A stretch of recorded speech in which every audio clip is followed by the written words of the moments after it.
Hello and welcome to revision classes on television. Today we will be having a session in English language. Our guide is Ruth Apuru and our focus today is argumentative essay.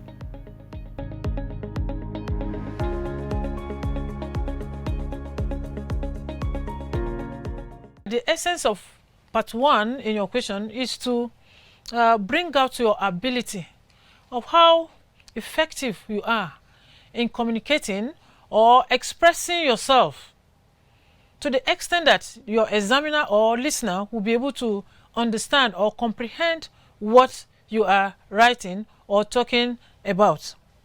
Now, we discovered that this kind of writing is a writing that takes a stance on an issue. That means you are taking a stand on an issue. The writer attempts to persuade readers to understand and to support his or her point of view by stating his or her reason and provide evidence to back it up. Now, what are the features of argumentative essay? We have the vocatives. We have the vocatives or salutation. Okay. After that, we have the introduction, we have the body, and the conclusion.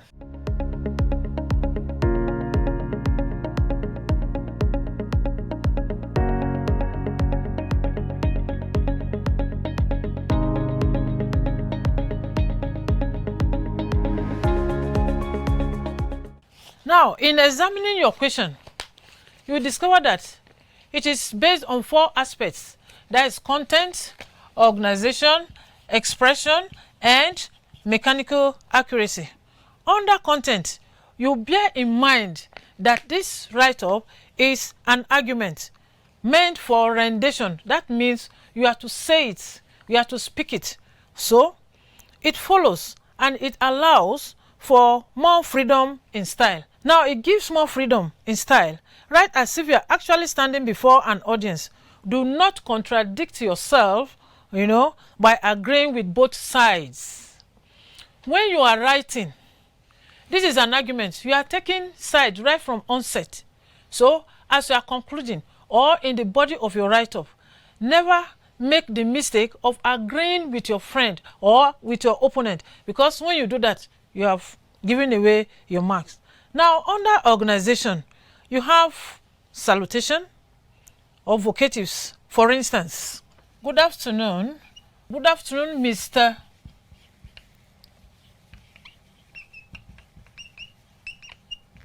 Good afternoon, Mr. Chairman. Take care of this and this. Mr. Chairman, comma, panel of judges.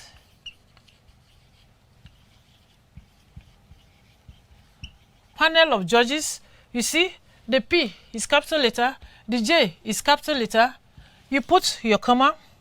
You have accurate timekeepers. Accurate timekeepers.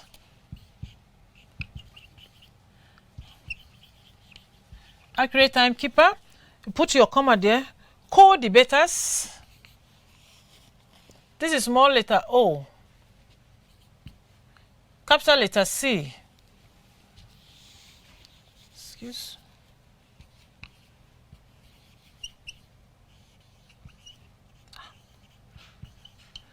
Co-debaters.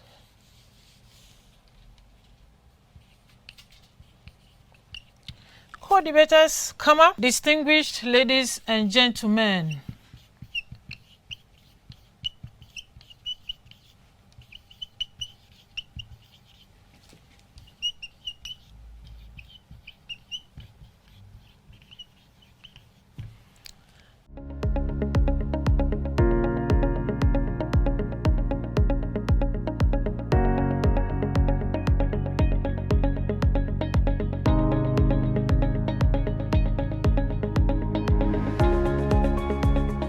If you are writing an argumentative essay, the vocative is very, very important. Good afternoon, Mr. Chairman, your comma, panel of judges, comma there, accurate timekeeper, comma there, co-debaters, comma, distinguished ladies and gentlemen. And don't forget to, write these first letters in capital letters. For instance, P, capital letter, M, capital letter, C, capital letter, capital letter, capital letter, and all the vocatives, you know. The beginning, you start with capital letters, or else you lose marks, okay? After your salutation, you have the introduction of your topic. There are suggested ways of how you can start your introduction. Under introduction, you indicate the purpose of your debate. For instance, I am here to oppose. If you are opposing, or to propose the motion that, do not write the motion that says. No, don't write the motion that says. Motion does not speak. But you stop at to oppose or propose the motion that, and then you quote the motion correctly. You can start that way, or you can start this way. My name is Charity Paul, and I am here to oppose the motion that, or my name is Andy. I am here to propose or oppose the motion that, and you continue.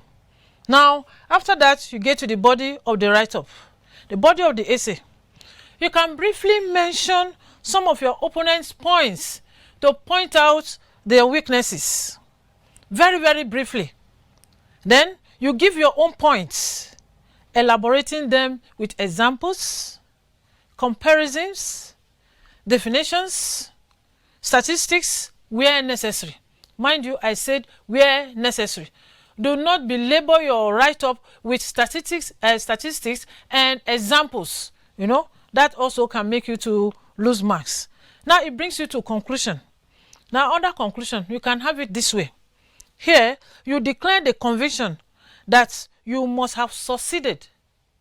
You declare your conviction that you must have succeeded in convincing the audience. For instance, I hope or I believe that with these points of mine, or with these points that I've mentioned, I have succeeded in convincing all of you that, you quote the motion, you know, to your, depending on the stance you are taking, and then thank you. Now, as you go on to do this, you discover that under expression, your expression should be very, very personal. We'll use the first person pronoun, I. And anytime you are writing I, don't write it, you know, using small letter. No, no matter how small you have written I this way, it shows a capital letter. And no matter how long you have written an I, you know, with the dot on it, it shows it's a small letter. And mind you, anywhere the first person pronoun is written with small letter I, it always carries ring. And when it carries ring, it's minus half. Yes, most often candidates miss out as a result of this. Unconsciously, you see a candidate writing I, you know, in the sentences, and that is how anywhere it is found in your write-up, you discover that it carries a penalty, and that is minus half. Okay, so use direct expression and avoid long-winded expression. Use short expression sentences. Appeal to the emotion of the audience or whoever is reading or is going to examine your work. Appeal to his or her emotion. Your choice of words should be able to bring that out, at least painting a kind of mental picture as your reader or the examiner, you know, reads through. You'll be able to understand that. Contracted forms can be used. For instance, can't, won't can be used in this kind of write-up. You can use contracted form this way, can't, won't, and so on and so forth. It can be used, but don't belabor it. Now also, colloquial expressions can be used where necessary. I said where necessary. Colloquialism can be allowed to an extent. Now, another thing you need to do under expression is only expressions that would be understood by your audience should be used. only expression that will be understood by your audience should be used. Don't go into ambiguity. Now, define certain terms that you must have used that your audience is not familiar with. You are writing as if you are standing before an audience. It is a write-up made for rendition. And so, as you do that, your choice of words should be able to showcase that.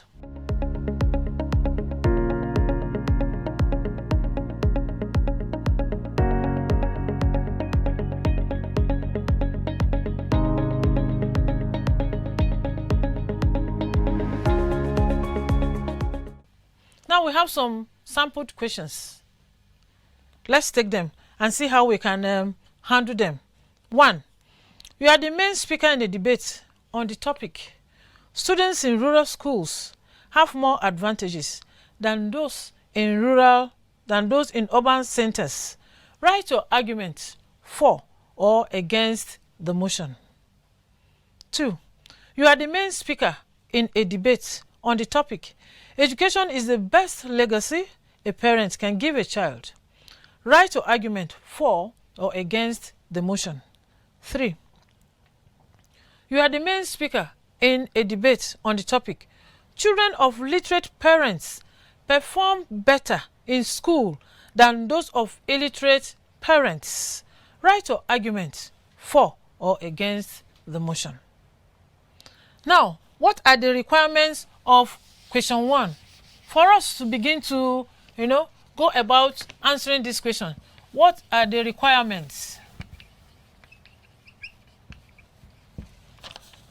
Now, in every question you answer, try as much as possible to understand it. And having understood it, your problem is half solved because your points or your reasons, will begin to flow. Okay, question 1, what are the requirements? You need your vocatives, just like it was written for you before, and then your salutation. You can begin this way. For instance, my name is Ande Elia. I am here to oppose the motion that, we are treating question 1. And question 1 is, you are the main speaker in a debate on the topic. Students in rural schools have more advantages than those in urban centers. Write your argument for or against the motion. So, you can have it this way. My name is Ande Elia. I am here to oppose the motion that students in rural schools have more advantages than those in urban centers. And then you continue. Okay? Now, in this kind of write-ups, you should at least have 3 points or reasons with which you express yourself. Okay? There are suggested reasons here. 1.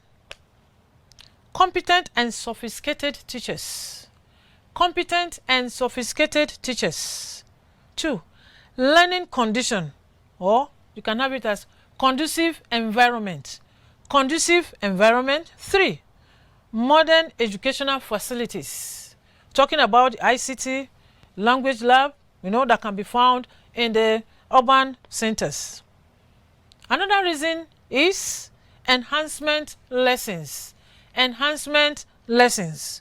You can equally talk about home or private lessons sponsored or organized by parents. Home or private lessons sponsored by parents. Another point is development of the city is an addendum. Now, that brings you to your conclusion. You have to take the points one after the other. And like you must have known that in expressing yourself, it is not compulsory that you must use just one paragraph to express a point. You can split the paragraph if it gets too long. And on and on and on you go, using these points to express yourself, and then it brings you to a logical conclusion. You can conclude this way. I hope with these points I have convinced you beyond any reasonable doubt that schools in urban areas are better than those in rural areas. Now, some candidates make the mistake of, I hope with the points, or I believe that with these points of mine, or with the points I'm going to mention, when you have already discussed the question, the way you are concluding is also very, very paramount, very, very essential in your scoring point. And as you conclude well, you discover that you will be there. Now, question 2.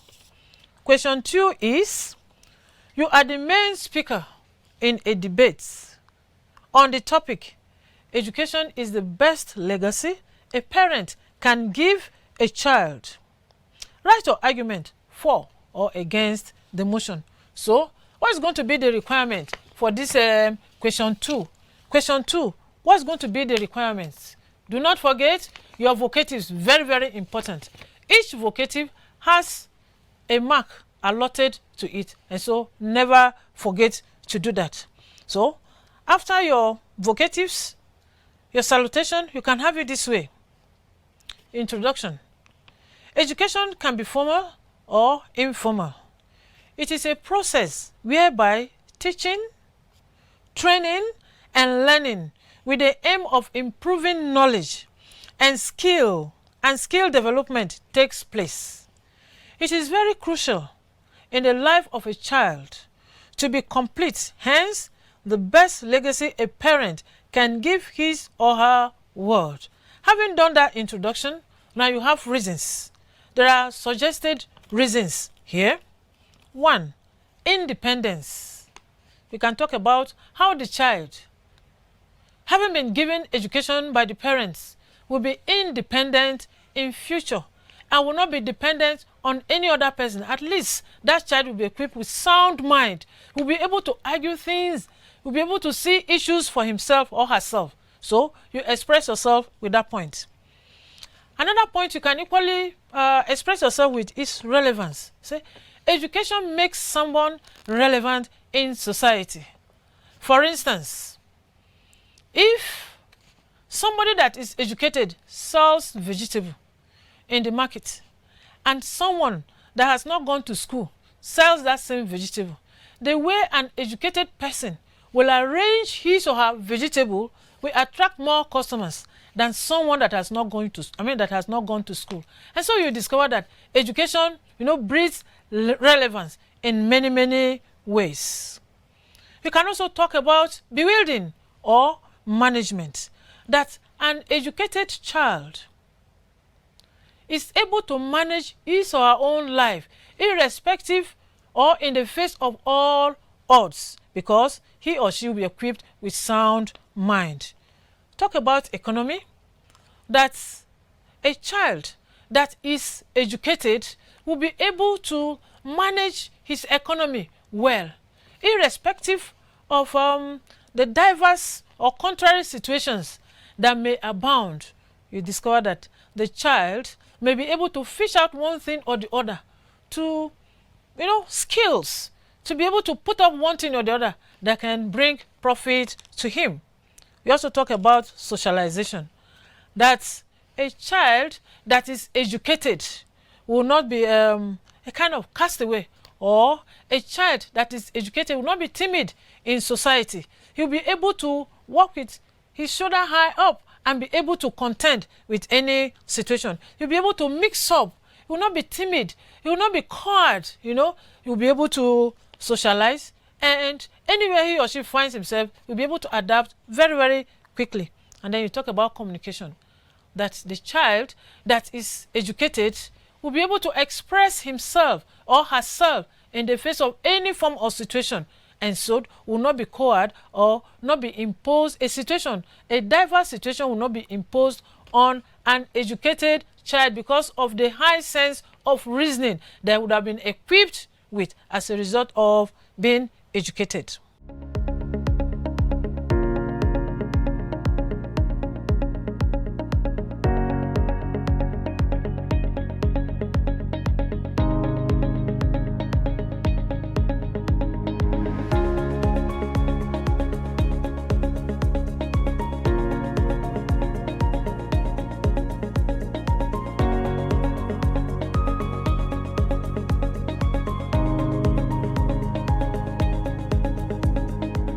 How do you begin?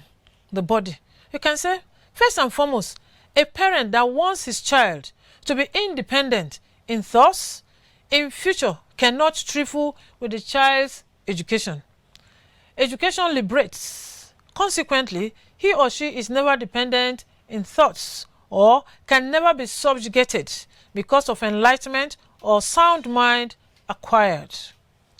Another reason why, then we use another word. Having expressed yourself, you go into besides, furthermore, however, and you continue until it brings you to a logical conclusion.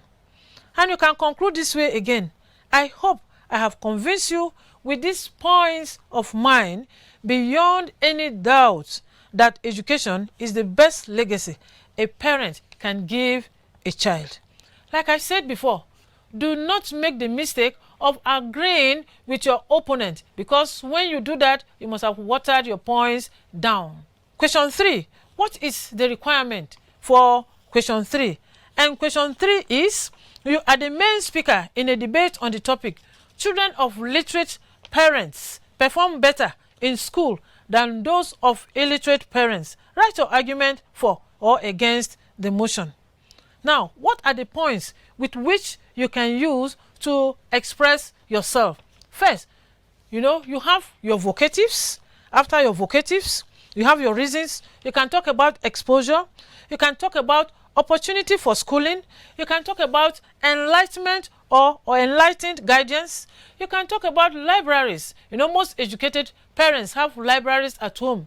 A well of library from which children of literate parents will be able to draw books to enlighten themselves. You can talk about course of study. A child of literate parents will be well guided more than that of an illiterate parent. Talk about early enrollment in school. You can talk about checkmating or monitoring for better performance.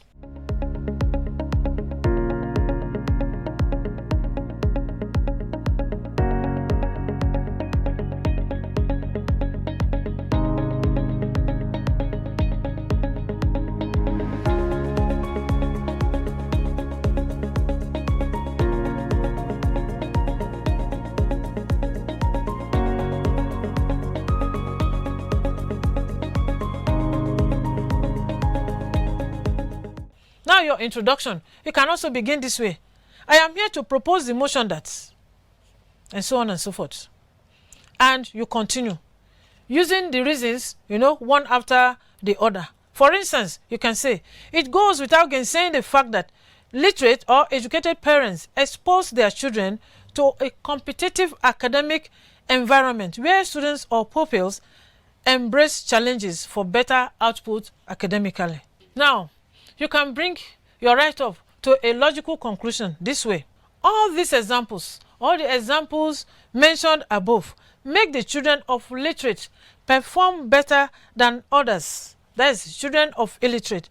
I hope I have been able to convince you that children of literate parents perform better than those of the illiterate parents. On these notes, we bring this class to a close. You can subscribe to NTA series on YouTube to watch or download past episodes of revision classes on television. That's the much we can take on the program today. Do join us next time for another educating session.